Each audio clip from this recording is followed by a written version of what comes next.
Olá, sétimo ano, como vocês estão? Vamos retomar os nossos momentos de aula e hoje, para concluir a atividade que foi iniciada na nossa aula anterior, baseada na leitura do mangá da História em Quadrinho com o título A Festa de Aniversário de Marina.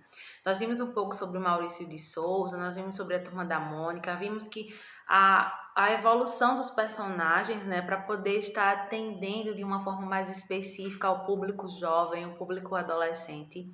E aí vocês tiveram a oportunidade de fazer a leitura do texto e perceber alguns pontos importantes. Então vamos seguir com algumas questões de compreensão, mas também com algumas questões referentes à pontuação.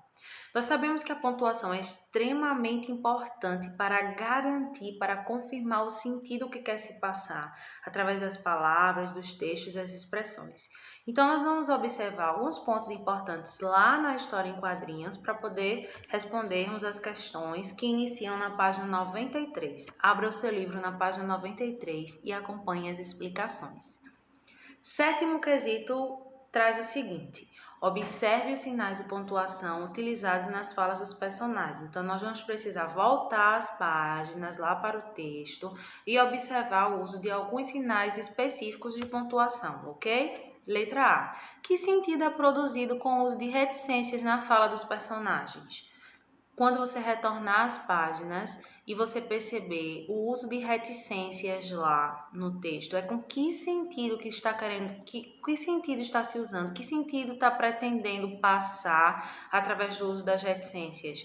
Aí você vai colocar o sentido, que sentido você acha, e pega um exemplo lá do texto e traz para cá, para a letra A, ok? Letra B. Quais sentidos diferentes são produzidos com o uso do ponto de exclamação nas falas dos personagens? Dê pelo menos um exemplo. Você vai perceber que em várias falas nós vamos encontrar o sinal de exclamação. Porém, não são em todas as falas permitidos ou produzidos o mesmo sentido. Porque com o sinal de exclamação eu posso, por exemplo, indicar raiva, mas eu posso indicar alegria, certo? Então, você vai perceber qual o sentido ou quais os sentidos que são produzidos com o uso da exclamação lá no texto. Trazer pelo menos um exemplo e escrever na letra B. Letra C. Explique o efeito produzido com os sinais. Quem nunca escreveu uma interrogação e logo em seguida a exclamação? Nós sabemos que a interrogação nós usamos para fazer perguntas, a exclamação para expressão de sentimentos, de sensações. Porém, quando eu utilizo essas duas juntinhas, esses dois sinais juntos, qual seria o sentido pretendido? Aí você vai dizer da ideia de que você vai colocar o sentido que você acha que dá e vai também pegar um exemplo de lá do texto e trazer para cá em que se usa a interrogação e a exclamação juntinhas, ok? Oitavo quesito. Transcreva a fala da Mônica em que ela se refere à Turma da Mônica com personagens crianças. Você vai lá no texto, vai procurar a fala da Mônica, que ela está se referindo aos personagens quando eles eram crianças. E por que ela faz essa referência? Aí você vai colocar, por que você acha que ela faz referência aos personagens quando eram crianças? Nono quesito. Observe o quarto quadrinho da primeira página do fragmento. Então, você vai lá observar o quarto quadrinho. Letra A. Descreva como as personagens são retratadas nesse quadrinho. Especificamente nele, há uma descrição das personagens. Elas são o quê? Elas são exageradas, sobre o seu tamanho como é. Quais são os pontos que estão indicando descrição? Aí você vai e responde isso na letra A do nono quesito. Letra B. Qual é o conteúdo das falas das personagens Cascuda e Magali? Cascuda e Magali falaram sobre o quê na história? Aí você vai colocar. Letra C. O que provoca humor nesse quadrinho? Aí você vai dizer também, segundo a sua concepção, o que é que provoca humor. Na página 94, nós temos uma parte, conceituando.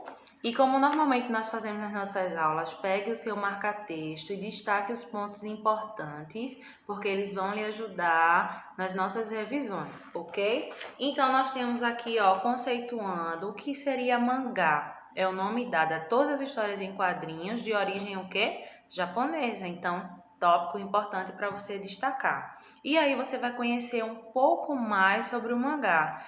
Uma coisa interessante é que a leitura ela deve ser feita, sabe como? De trás para frente. Estranho, não é? Como a Turma da Mônica Jovem é produzida no Brasil, não tem essa característica. Mas o mangá, ele é produzido em papel jornal, em preto e branco, e as histórias são muito longas. Chega a ter mais de 200 páginas ou a ser divididas em duas partes em números diferentes de revista. Então, a gente tem alguns detalhes importantes, certo? No segundo parágrafo, que diz assim: os desenhos dos mangás se caracterizam pelas caretas, pelos olhos arredondados e pelo corpo esguio dos personagens, pelos exageros em suas expressões e pela infantilização de suas feições.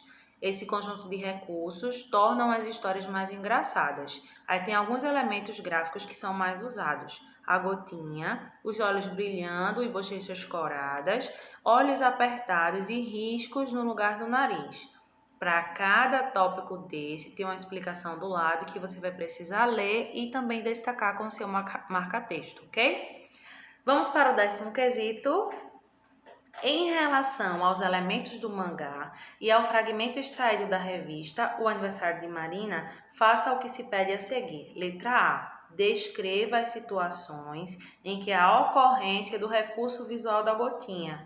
Nós vimos que são comuns alguns tópicos no mangá: a gotinha, os olhos brilhando, as bochechas, no lugar do nariz, traços, riscos. Então, em que situações a ocorrência do recurso visual da gotinha? Você vai voltar lá no texto e vai procurar onde é que vai aparecer esse recurso da gotinha. Tem uma indicação lá, vou dar uma dica para vocês, quando o Cebolinha ele fica constrangido, certo? Então, vai haver a utilização dessa gotinha, mas tem outras partes, aí vocês vão identificar e vão colocar aí, ok? Letra B. Explique situações em que os personagens aparecem com as bochechas coradas e olhos brilhantes. Quando os personagens apareceram na história com as bochechas coradas e os olhos brilhantes, isso quis dizer o quê? Foi em que situação? Aconteceu o quê na história? Então, você vai colocar na letra B. Página 95, para que nós possamos concluir. 11º, você vai perceber uma imagem em evidência aqui, ok? E tem assim: descreva as feições da Mônica, descreva as feições, os movimentos que realiza e os recursos visuais presentes na imagem. Será que aí eu tenho as gotinhas? Será que aí eu tenho as bochechas rosadas? Será que aí eu tenho... O que é que eu tenho aí que está indicando como ela está, os movimentos? Então, você vai descrever, certo? Sobre isso. Letra B. Que sentimentos, afeição, os movimentos e os recursos gráficos visuais demonstram no contexto? Mônica está o que nesse momento? Alegre? Ela está encantada? Ou ela está com outros sentimentos que são contrários que eu falei? Então, você vai colocar. Letra C, para concluir. Que efeito esse recurso gráfico visual, muito frequente em mangás, pretende produzir? Esse efeito que nós vimos aí, pretende produzir o quê? Tristeza, humor, raiva, alegria? O que é que ele pretende produzir? Então, você vai colocar aí para responder a letra C, ok? Então, hoje nós concluímos essa parte de compreensão sobre a festa de aniversário de Marina, e quando for na nossa próxima aula, nós vamos trabalhar conceitos trazidos no capítulo 4, ok? Façam com dedicação, com carinho. Não deixem o foco ser perdido. Continuem focando nos estudos. Eu sei que é diferente, eu sei que é às vezes angustiante, né? Mas vamos continuar estudando, vamos continuar focando, que com certeza já já nós estaremos juntos, ok? Deixa o seu like lá no canal, ativa o sininho para você ter a notificação das nossas próximas aulas. Um forte abraço. Não esqueçam que em caso de dúvidas eu estou totalmente disponível. É só mandar mensagem, ok? Um beijo para vocês, estou com muita saudade e até a nossa próxima aula. Tchau!